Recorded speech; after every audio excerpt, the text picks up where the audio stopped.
Bonjour à tous, alors aujourd'hui on se retrouve pour voir les bases du crochet. Donc là je vous montre un petit peu les différentes tailles de crochet pour vous montrer que vous voyez bien. Je prends un crochet de taille 10, comme ça ce sera bien visible à la vidéo, et je prends une laine adaptée à la taille de crochet. Généralement sur vos laines vous avez marqué pour vous aider le crochet qui va bien pour la crocheter.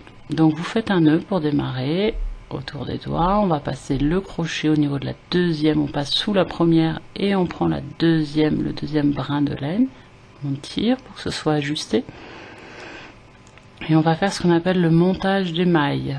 On va monter des mailles en l'air, donc on tourne et on passe, on tourne et on passe. Après vous pouvez plus ou moins serrer, faut pas trop serrer non plus pour pas que ce soit trop difficile après. Voilà, on monte nos mailles selon le nombre de mailles qui est précise dans le modèle ou selon la longueur qu'on veut avoir. Donc là c'est très serré, là c'est un peu plus lâche, selon la façon dont on crochette. Plus ce sera lâche, plus ce sera facile quand on démarre. Donc là je vais vous montrer les mailles serrées. Donc on pique, on fait un jeté, on ramène, on fait un jeté et on passe au travers des deux. Donc pareil, on pique, on fait un jeté, on ramène, jeté et on passe au travers des deux. Donc ça c'est le principe de la maille serrée. Et on va continuer tout le long de la longueur des mailles en l'air, des mailles qu'on a montées.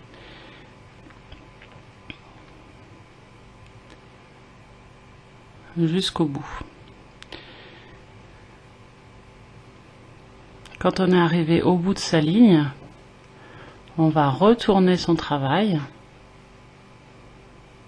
et on va reprendre, on va piquer juste dessous. Vous voyez la maille précédente, on pique dessous et on ramène sous les deux mailles. Donc pareil, on pique au niveau de cet endroit, on pique son crochet, on fait le jeté, on ramène, jeté et au niveau des deux mailles. Et on va faire pareil jusqu'au bout du rang.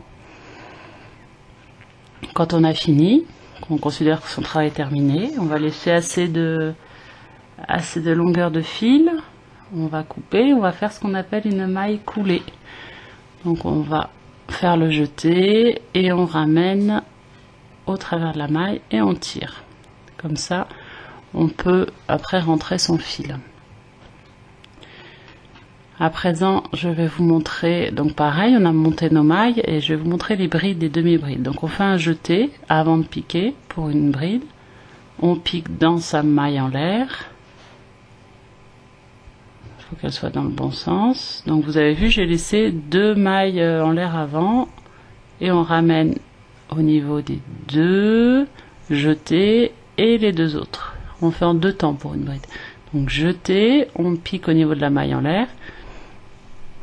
Jeté, on ramène, jeté au niveau des deux premières, jeté et les deux dernières. Ça c'est la bride, donc on a quelque chose d'assez épais. Ça va beaucoup plus vite. Là c'est une demi-bride, jeté, on ramène, et là on va faire un seul temps, jeté, on ramène au travers des trois mailles. Ça c'est une demi-bride. Un peu plus court que la bride, vous voyez. Elle est moins haute. Donc je vous remonte, jeté, on pique, jeté, on ramène et on passe au niveau des trois mailles d'un seul coup. Les brides c'est assez rapide, brides et demi-brides, ça permet de monter plus vite sur un travail qu'on veut assez rapide.